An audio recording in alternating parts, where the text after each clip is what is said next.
अगं काय त्याला रोज रोज मॅगी खाऊ घालते का? काय करावं, मॅगी शिव काहीच खाईन झालंय दुसरं. बघ ना त्याचं शरीर काय झालं ते, चक वाळून गेले ते. काहीतरी नवीन पदार्थ करून खाऊ घाल त्याला. बरं करते काहीतरी नवीन पदार्थ. नवीन आणि हेल्दी पदार्थ करण्यासाठी मिक्सरच्या भांड्यामध्ये स्वच्छ धुतलेली पालक, अद्रक, हिरवी मिरची पाणी टाकून मिक्सरला पेस्ट करून घ्यायची. नंतर काय करायचं, गॅसवर कढई ठेवायची आणि ही पेस्ट वाटीनं मोजून घ्यायची.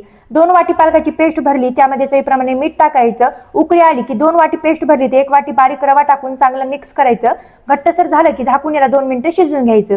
शिजल्यानंतर प्लेटमध्ये काढून थंड करायचं. थंड झाल्यानंतर लिंबा इतका आपल्याला गोळा घ्यायचा आणि याची वाटी करून घ्यायची. या वाटीमध्ये आपल्याला बारीक कट केलेला पनीर भरायचा आणि पॅक असे हे बॉल बंद करून घ्यायचे. बघा अशाच प्रकारे इथे मी सर्व बॉल्स करून घेतलेत. नंतर गरम पाण्यावर चाळणी ठेवायची, एक एक करून बॉल ठेवायचे आणि 5 मिनिटं वाफवून घ्यायची. आता फोडणीसाठी पॅन मध्ये तेल टाकले, जिरे, मोहरी, एव्हरेस्टचं थोडंसं हिंग टाकायचं म्हणजे पचायला सोपं जाते ते बॉल्स. नंतर 1 चमचा तीळ टाकून चांगलं मिक्स करायचं. उकडलेले बॉल्स टाकायचे आणि चांगलं एकदा मिक्स करून घ्यायचं. आता याला चव येण्यासाठी इथे एव्हरेस्टचा थोडासा किचन किंग मसाला टाकायचा, याने ना खूप मस्त स्वाद येतो. वरून बारीक चिरलेली कोथिंबीर टाकायची. पुन्हा एकदा चांगलं मिक्स करायचं. तयार आहेत मंडळी पौष्टिक असे हेल्दी असे पालकाचे बॉल्स. नक्की या पद्धतीने करून बघा, खूप मस्त होतात. माझ्या तर मुलाला खूप जास्त आवडले बघा, खूप आवडीने खात होता.